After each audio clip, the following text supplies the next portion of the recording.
Okay, welcome in. We're going to take a look at Saturday's action from the National Hockey League. 4, 8, 11 games on tap. So therefore, 22 teams were on the ice on Saturday. Starting in Montreal as the Canadiens played host to the Washington Capitals. Alex Newhook would kick things off in the first, getting his sixth goal of the season from Caulfield and Lane Hudson, 11:09 of the opening frame. Cole Caulfield increased the lead to 2-0, getting his 17th goal of the year, assisted by Suzuki, with exactly 4 minutes remaining on the clock. Just 33 seconds into the second period, Pierre-Luc Dubois would cut into that lead, making it 2-1 at that point, getting his fourth goal of the year from Carlson and Radish. Tom Wilson would tie the game up at 2, getting his 10th goal of the year from Protas and Matt Roy, 7 minutes and 10 seconds of the third period. He would then give the Capitals their first lead of the game, his second goal of the night, his 11th of the year from Dubois and Protas, 11:48 of the third period. The Habs, unfortunately, would get into a bit of a penalty trouble and give up a power play goal. One of them was to Dylan Strome. That'd be his 9th goal of the year from Chichurkin and McMichael, 13:49 of the third period.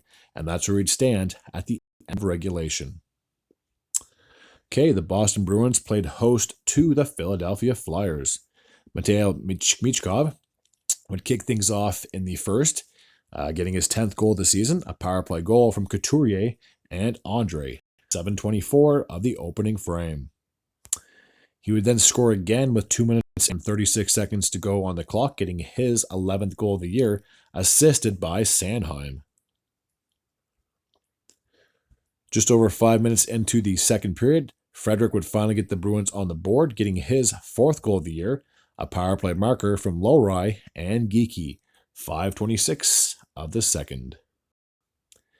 Cam York would increase the lead to 3-1, getting his 3rd goal of the season from Sanheim and Konechny, 15:29 of the middle frame. Frederick would get his 2nd goal of the game, his 5th of the year from Coyle and Kastelik, 5:18 into the third period, cutting the deficit to 3-2. With just over 5 minutes to go in the game, Brad Marchand would tie it up, getting his 11th goal of the year, assisted by Brazeau. This game would need to be settled in overtime, and big surprise, Pavel Zacha would get the game-winning goal, his 7th of the year, assisted by Pasternak, 2:49 of the overtime frame. So I'm sure if you're a Flyers fan, you're absolutely heartbroken knowing that you had a 3-1 lead, but unfortunately, you blew it. All right, the Buffalo Sabres played host to the Utah Hockey Club. In the first period, Tyson Kozak would put the Sabres on top, I believe getting his first National Hockey League goal from Mallenstein and Gilbert, 10:14 of the first frame. Michael Kesserling would tie the game up at 1, getting his 4th goal of the year from Hayton, 3:18 of the middle frame. Mikhail Sergachev would increase the lead to 2-1, so it would give the hockey team their first lead of the game, his 7th of the year from Kerfoot and Carcone, 3:42 of the middle frame. Nick Schmaltz would increase the lead to 3-1, getting his 4th goal of the year from Kesserling and Keller, and that goal happened with 52 seconds to go on the clock. In the third period, Jack McBain would increase the lead to 4-1, getting his 9th goal of the year from Cooley and Genther, 2 minutes and 11 seconds of the third period. Kevin Stenlund would increase the lead to 5-1, getting his 2nd goal of the season from Mata and Kerfoot, 12:07 of the third frame. Yuri Kulich would increase the lead, or cut the lead to 5-2, getting his 3rd goal of the season from Zucker and Power. Unfortunately, the Sabres were not able to tie it up, so 5-2 would be the final score from Buffalo. All right, the Chicago Blackhawks played host to the Winnipeg Jets. Alex Vlasic would kick things off in the first, getting his 2nd goal of the season, a power play marker from Tara Vinen and Connor Bedard. Gabriel Velarde would tie the game up at 1, getting his 11th goal of the year from Stanley and Connor, 13:31 of the first period.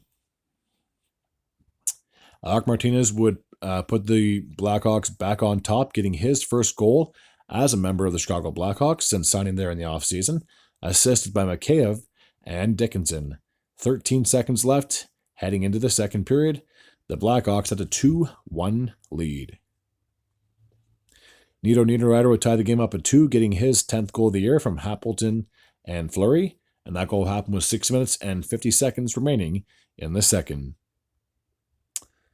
Mark Scheifele would increase the lead would give the Jets their first lead, I believe, of the game, or whatever the case may be, is getting his 14th goal of the year, assisted by Connor, and that made it 3-2 in favor of the Jets.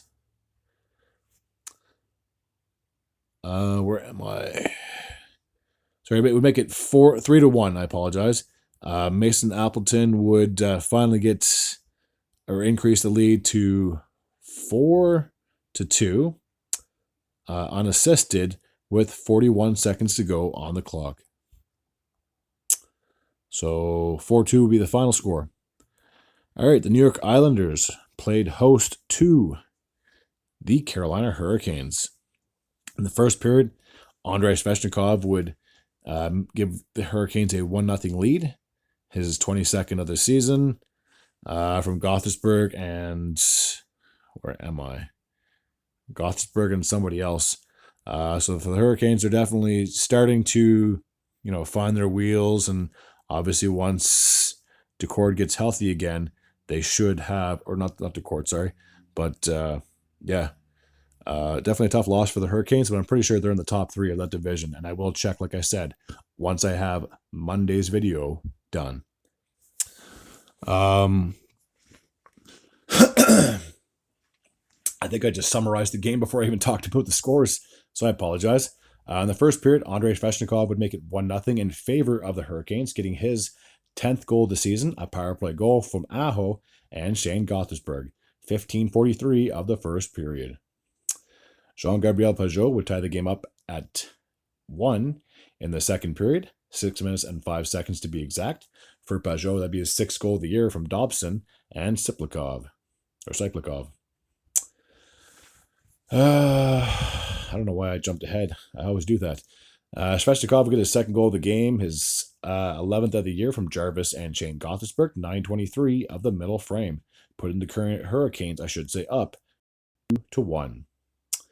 Just over halfway through the game, halfway through the second, to be specific, Oliver Wahlstrom would get his 2nd goal of the season, unassisted, tying the game up at 2. Maxim Cyplikov would give the Islanders their first lead of the game, his 5th of the season from Pageau and Horvat, making it 3-2 at that point in favor of the Islanders. Where am I? Bo Horvat would increase the lead to 4-2, getting his 6th goal of the season from Pageau, 1 minute and 5 seconds to go in the period. Jesperi Kotkaniemi would cut into that lead, getting his 4th goal of the year from Shane Gothenburg and Nietzsche. I'm incorrect. Yeah, so 4-3 would be the final score in favor of the Islanders. No more scoring the rest of the period. Okay, now I'm going to see if I can actually get this correct before I get all over the place. The Florida Panthers played host to the San Jose Sharks. Just after everyone got comfortable, Matthew Tkachuk decided, hey, let me just get everybody off their feet one more time. Just 23 seconds into the second frame, Tkachuk would get his 9th goal of the year, assisted by Bennett. Speaking of Tkachuk, he get his 2nd goal. Oops, wrong one. Come on.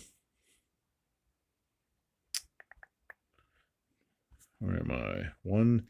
Yeah, so Tkachuk would get his 2nd goal of the game, his 10th of the year from 10:05 of the middle frame. Alexander Barkov would increase the lead to 3-0, getting his 8th goal of the season, a power play goal from Reinhart and Verhaeghe, 13:17 of the second frame. What did I just do? Where am I? Tyler Toffoli would finally get the Sharks on the board late in the third period with 1 minute and 25 seconds to go, getting his 11th goal of the year from Granlund and Wallman, a power play goal. To note, unfortunately, the Sharks were not able to get any more goals, so 3-1 will be the final score in favor of the Panthers. All right, now we're off to Canada's nation capital as we have the Senators playing host to the streaking Predators. There was no scoring in the first. Jacob Bernard Docker would get his first goal of the year from Stützle and Gaudette, 5 minutes and 7 seconds in the middle frame. Claude Giroux would increase the lead to 2-0, getting his 7th goal of the year from Stützle, 16:52 of the second period. In the third, Nick Cousins would increase the lead to 3-0, getting his 3rd goal of the year, assisted by Amadio, and that goal happened 12:37 of the 3rd period.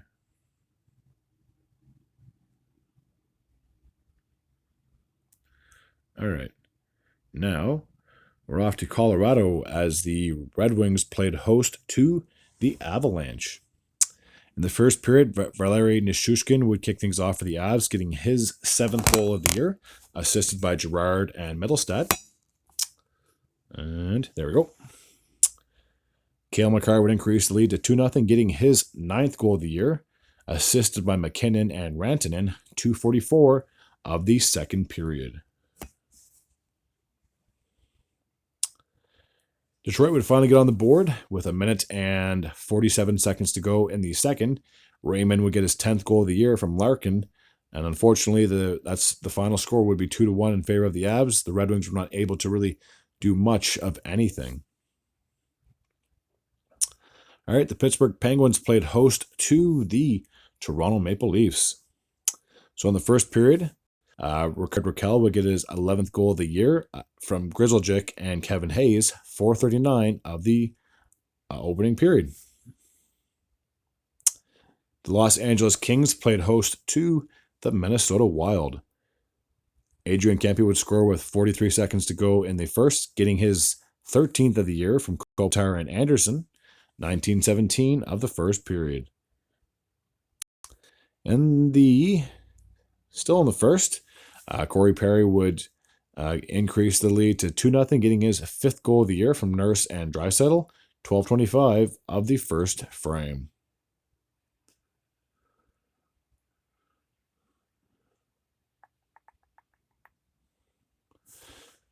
All right. The last game from Saturday, took place between the Edmonton Oilers and the St. Louis Blues. In the first period, Corey Perry would kick things off, getting his 5th goal of the year from Nurse and Draisaitl, 12:25 of the opening frame. McDavid would increase the lead to 2-0, getting his 13th goal of the year, unassisted, 5:19 of the second frame. Zach Hyman would give the Oilers their first lead of the night, or increase the lead to 3-0, getting his 6th goal of the season, a power play goal from McDavid and Draisaitl, 14:37 of the middle frame. Dylan Holloway, the former Oiler, would score, getting his 9th goal of the year from Thomas and Borrego, 5:02 of the third period. And Jake Neighbors will get a late power play goal, his 9th of the season from Kyrou and Bishnevich. Troy Stecher would increase the lead to 4-2, getting his first goal as a member of the Oilers from Skinner, 14:18 of the third period. So, with just 42 seconds to go, the Oilers would increase the lead to 4-2. All right, that's going to take care of this video. Therefore, it's going to take care of Saturday's video of the National Hockey League season. As always, if you're new to this channel and you like this type of content, feel free to hit the sub button. I'd be very grateful and very appreciative. Until next time, and as always, take care.